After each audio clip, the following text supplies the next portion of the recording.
Hey everyone, and welcome back. Today we're going to be taking a deep dive into how Russian intelligence targets mobile devices. Yeah, it's some pretty scary stuff. I mean, we're talking about your Androids, your iPhones, like the things that we use every day. Absolutely. I mean, this isn't your average computer hacking. We're talking about malware hidden in apps that you might be using right now. Seriously, so these are like apps that look totally legit. Yeah, they can look like games or utilities or anything, really. Oh wow, so then you download it and boom, they've got access to your phone. Yeah, and they can steal your data, Yeah. track your location, even listen to your conversations. Okay, that's seriously creepy. Yeah. I mean, I knew this kind of stuff was happening, but I guess I didn't realize how common it is.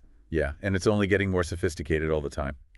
So before we really dig into this, can we talk a bit about who's behind all this? I mean, when we say Russian intelligence, are we talking about like a single group or are there multiple agencies involved? Actually, there are three main players. You've got the GRU, which is their military intelligence arm. Like their version of the CIA. Sort of, although they tend to be a bit more, well, let's just say they have a reputation for being aggressive. Okay, I can imagine. Then you've got the FSB, which is responsible for domestic security. So more like the FBI.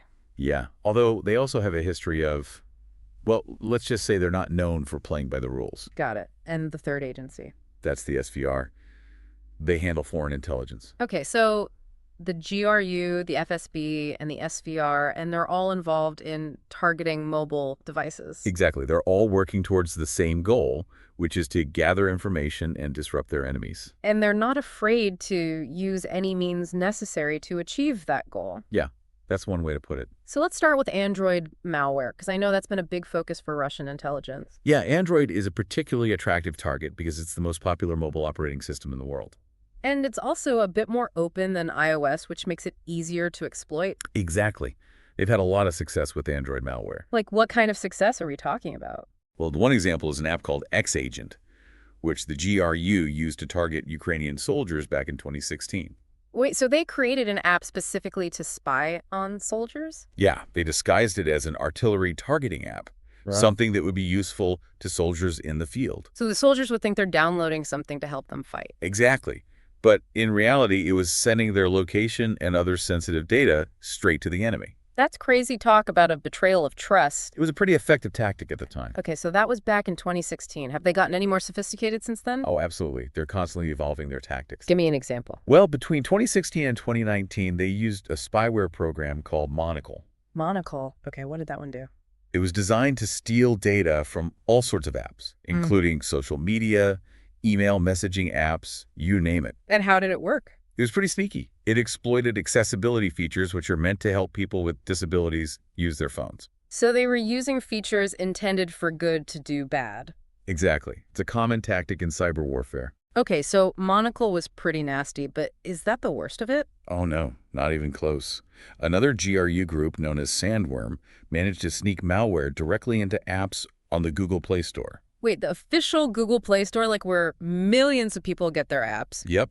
They were able to bypass Google security checks and get their malware listed right alongside legitimate apps. So even if you're downloading from a trusted source, you could still be at risk. That's the scary part. It's become increasingly difficult to tell the good apps from the bad.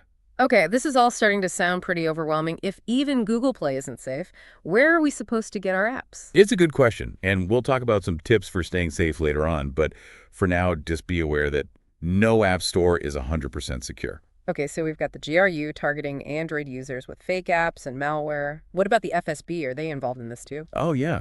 In 2022, the FSB's Turla group developed an app that was disguised as a tool to attack Russian websites. Wait, so they were tricking people into thinking they were helping to fight against Russia? Yeah, it was a pretty clever tactic. They were exploiting patriotic hackers, essentially. So they were using people's own beliefs against them. That's right. It's all about deception and manipulation.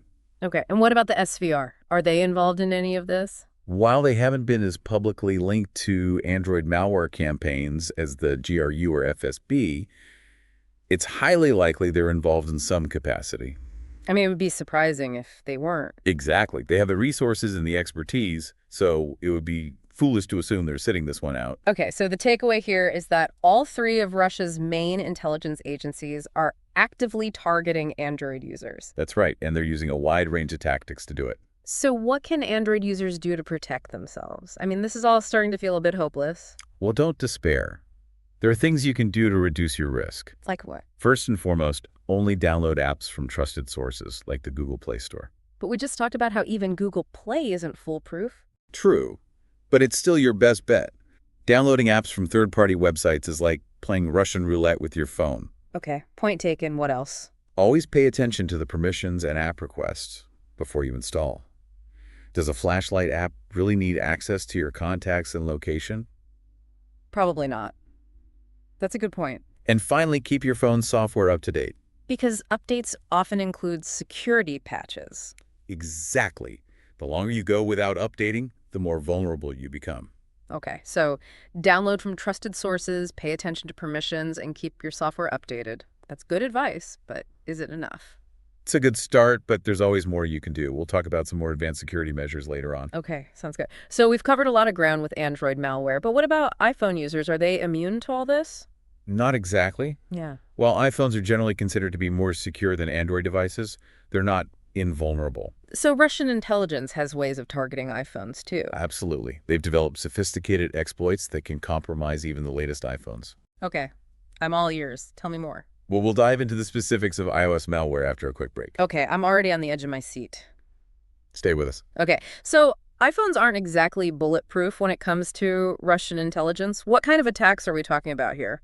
Well, one thing to keep in mind is that iOS attacks tend to be much more targeted than the kind of widespread Android malware campaigns we talked about earlier.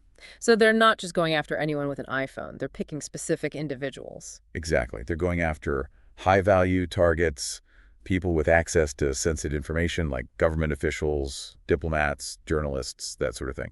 And how do they go about targeting these individuals? Well, one common tactic is something called spear phishing. Spear phishing? Okay, I've heard of phishing, but what makes spear phishing different? With regular phishing, you're casting a wide net, sending out mass emails, hoping to trick someone into clicking a malicious link.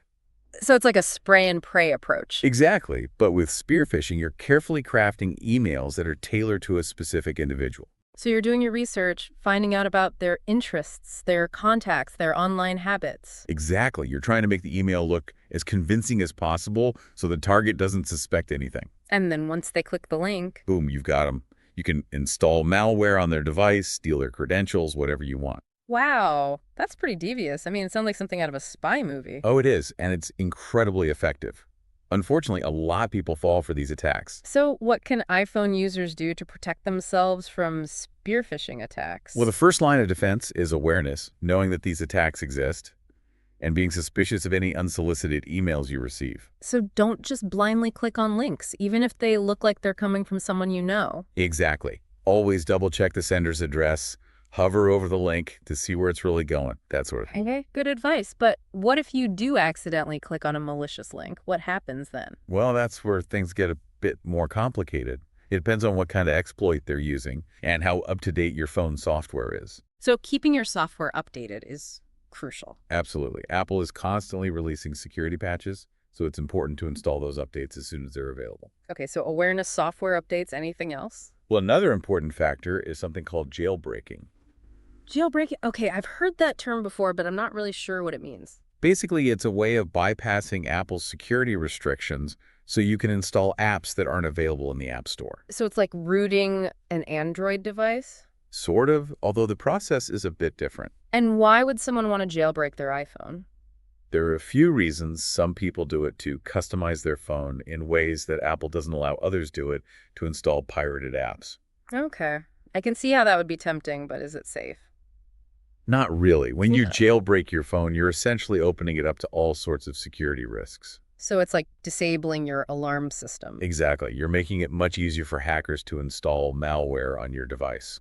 So if you're worried about Russian intelligence targeting your iPhone, don't jailbreak it. Definitely, it's just not worth the risk. Oh, okay. So we've talked about spear phishing and jailbreaking. What other threats do iPhone users need to be aware of?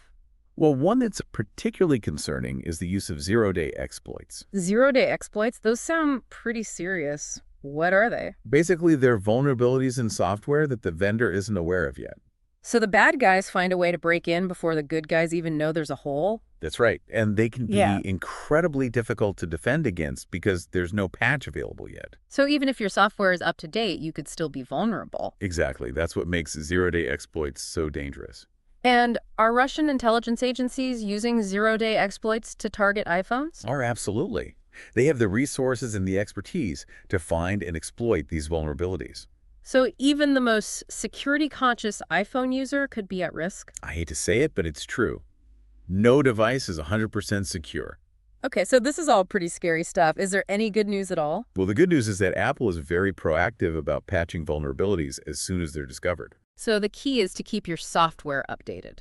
Exactly. That's your best defense against zero-day exploits. Okay, so we've covered a lot of ground here: spear phishing, jailbreaking, zero-day exploits. It's a lot to take in. It is. But the main takeaway is that while iPhones are generally more secure than Android devices, they're not invulnerable. So no matter what kind of phone you have, you need to be aware of the threats and take steps to protect yourself. Exactly. Complacency is the enemy. All right, so we've talked about attacks that target individual devices, but I know there's another level to this whole cyber warfare thing, something even scarier: attacks on the mobile network itself. You're right. And that's where things get really interesting. We'll dive into that next. I'm ready when you are. Okay, so we're back, and I'm ready to hear about these attacks on the mobile network itself. I mean, what exactly does that even mean? Well, it means that instead of targeting individual devices, they're going after the infrastructure that connects us all. So like cell towers and stuff. Yeah, exactly. Those towers and all the systems that route our calls and messages, that's what they're trying to compromise. And how do they even do that? There are a few ways. One is by exploiting vulnerabilities in something called SS7. SS7, what's that? It stands for Signaling System Number 7. It's basically the language that mobile networks use to communicate with each other. So like a secret code that only phones understand? Kind of, yeah. It's how they handle things like call routing, text messaging, billing, all that stuff. Okay, and what's wrong with SS7? It's old, Yeah. and it was designed back when security wasn't really a top priority. So it's got a bunch of holes in it. You could say that, yeah, there are known vulnerabilities that attackers can exploit. And what kind of damage can they do if they exploit these vulnerabilities? Oh, they can track your location, intercept your calls and messages, even reroute your calls to a different number. So basically they can spy on you without even having to touch your phone. Exactly. It's pretty scary stuff. Okay, but is this just theoretical, or are there actual groups out there doing this? Oh, there are definitely groups doing that. It's that one that's been particularly active is a group called Hidden Bear. Hidden Bear. Okay, what do we know about them? Not a whole lot, actually. They're very good at covering their tracks. But they've been linked to attacks on mobile networks all over the world. And what are they after? Intelligence, mainly they're trying to spy on people, track their movements, intercept their communications, that sort of thing. So they could be listening to our calls right now. It's possible. Yeah. Yeah, it's not something I like to think about, but it's a reality we have to face. Okay, so Hidden Bear is out there exploiting SS7 to spy on people. What else can they do? Well, another thing they can do is launch something called a denial of service attack. Denial of service. What's that? Basically, it's a way of overloading a network with traffic so that it crashes and legitimate users can't access it. So like cutting off the phone lines. Yeah, exactly. It's a way of causing disruption and chaos. And has Hidden Bear done this before? Yeah, they were linked to a major denial of service attack in Ukraine back in 2023. And what was the impact of that attack? It was pretty significant. It caused widespread communication outages. People couldn't make calls, send texts, or access the internet. So it was a major disruption to daily life. Yeah, it just goes to show how vulnerable we are to these kinds of attacks. Okay, so we've got Hidden Bear out there exploiting SS7 to spy on people and launch denial of service attacks. Is there anything else they can do? Well, one thing that's particularly concerning is that they could potentially use these attacks to target critical infrastructure. What do you mean? I mean, things like power grids, transportation systems, hospitals, you name it. So they could cause blackouts or traffic jams or even shut down hospitals? It's not out of the realm of possibility, yeah, and that's what makes these attacks so dangerous. Okay, this is getting really scary. It sounds like there's not much we can do to protect ourselves from these kinds of attacks. Well, there are things that governments and telecom companies can do to strengthen network security, but as individuals, there's not a whole lot we can do. So we're just sitting ducks. Not exactly. I mean, the first step is awareness, knowing that these threats exist is important. Okay, but awareness doesn't really stop a denial of service attack. True. Yeah. but it can help us to be more prepared and to make informed decisions about how we use our devices. So, like, if we know that there's a risk of our calls being intercepted, we might be more careful about what we say over the phone. Exactly. That's the kind of thinking we need to adopt. Okay, well, this has been a pretty sobering look at the world of mobile cyber warfare. I mean, we've gone from malware hidden in apps to attacks that can take down entire networks. It's a lot to process. It is, but the important thing is that we're having this conversation, that we're shining a light on these threats so that people can be more aware and take steps to protect themselves. Absolutely. Knowledge is power, and I hope that by listening to this deep dive, our listeners will be better equipped to navigate this increasingly complex digital world. So thanks for joining me today and for sharing your expertise. It's been an eye-opening conversation. It's been my pleasure. Thanks for having me.